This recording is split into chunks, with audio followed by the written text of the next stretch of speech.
And welcome back to 110 Daily on the 110 Sports Network. Real quick, best, most interesting games of the weekend. Chris, what you got? Yeah, best game. I have Illinois at Ohio State. No huge surprise there. The question, of course, for Illinois: does Dosunmu return? If he does, how does that offense function? Ohio State. I just really want to. I want to see them play again because they have not played since last Sunday, when of course they convincingly lost to Iowa. We talked about that on Monday, and so I want to see what kind of rebound are we going to get from them, even if that doesn't necessarily result in a win. Like it doesn't mean they need to get in the win column for me to think that they are a little bit back on track. There's not much else to say really for this matchup. It's a top seven matchup. It's an Ohio State team that has had some real issues, as we've talked about, that could be a real concern heading into the tournament for their upside. Um, and In terms of how their benches perform, those kind of things, the lack of performance from their bench, lack of spread out production offensively. So I just want to see how they're going to do here, fair against a team like Illinois, who of course there's a question there. There are the question we just talked about with the Sunmu, but either way, how do they perform against another great team like this? Can they hold their own at the very least? Can we see some bench production? Can we see something from them that makes me think that I shouldn't be, you know, that I should be anything other than a bit pessimistic about a deep NCAA tournament run? And also, your last chance to sort of right the ship before the Big Ten tournament, Right, right. where you could really use some wins to make sure you don't keep falling down seed lines if you're the Buckeyes. So, Yeah, yeah. my best game of the weekend, I almost went with that one, but I kind of figured you would. And I decided the Mm-hmm. better game was Manchester City, Manchester United anyway. City have won 21 straight. Of course, United would love nothing better 21. than to end that streak and also not lose to them again. Although they've had a decent amount of success, at least holding City to draws. City's going to run away with the league. This would be another step in securing that even faster for United. Right there, the top four race, you need every point you can get to make sure you don't collapse with teams charging from behind. And it's a Manchester derby. There's always just the you want to beat the other team because they play right next to you thing. So that's my best game. Yeah, what's the recent history of these two sides? Is it pretty one sided, or like you It's mentioned, occasionally make it interesting? it's fairly balanced. United's Okay. done a pretty good job. I don't know off the top of my head, but there've been some draws, and City knocked United out of the League Cup, I believe, if I remember correctly. But it's it's not compared to what City have done to pretty much everybody else. United have fared Hmm. pretty well. Gotcha, gotcha. Um, my most interesting game of the weekend, I'm going with Wisconsin at Iowa. Mm. I don't.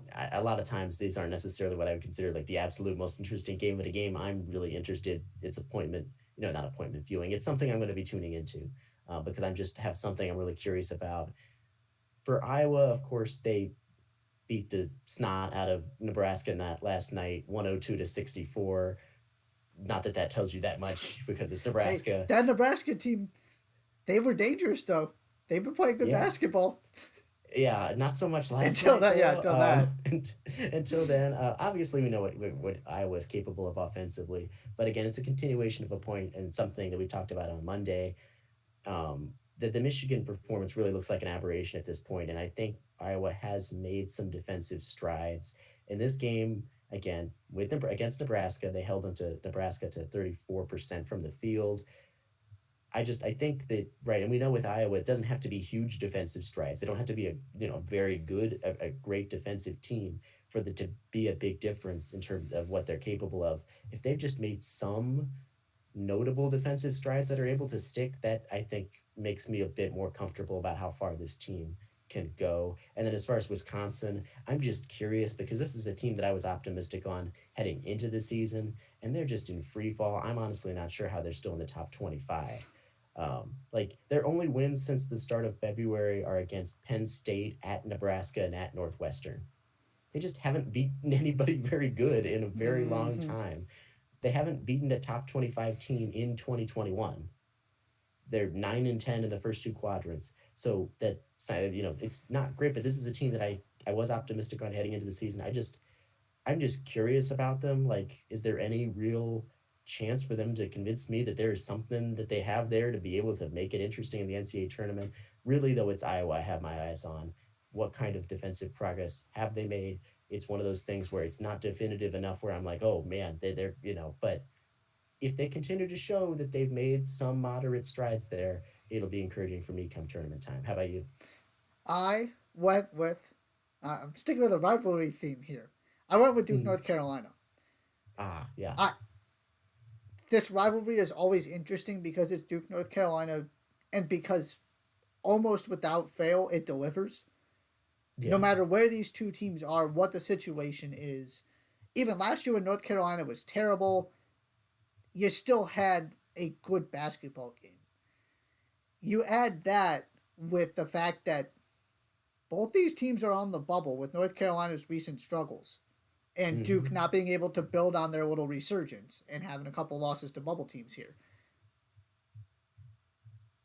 I mean, this could end up determining if one or both of these teams make the tournament.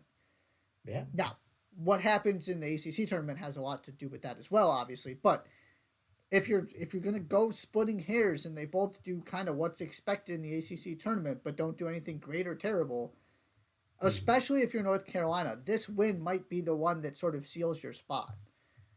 And if you lose this game and you're Duke, that might be the end Yeah. because you've sort of fallen on the wrong side of the bubble. I feel like here, Hmm. Yeah. That's a good especially point. as Louisville gets that win over you, and Georgia Tech's continuing to play while they're falling down the pecking order in the ACC in terms of these bubble teams. Hmm. There's so much riding on it that I'm there's part of me that's almost more excited for this version of Duke North Carolina than a number 3 versus number 7 or something. Well, they're both desperate. I mean, they both have to. I Right. mean, 3 versus 7, right? Like you want to win, but it's not going to like horribly affect you if you don't. Maybe it's for an ACC regular season, but even then, Right.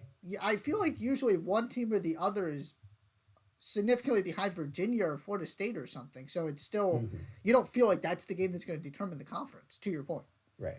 Right. Yeah. No, that's a good call. Honestly, I feel like I should have thought of that. That's a very good call in terms of a most interesting game. Yeah.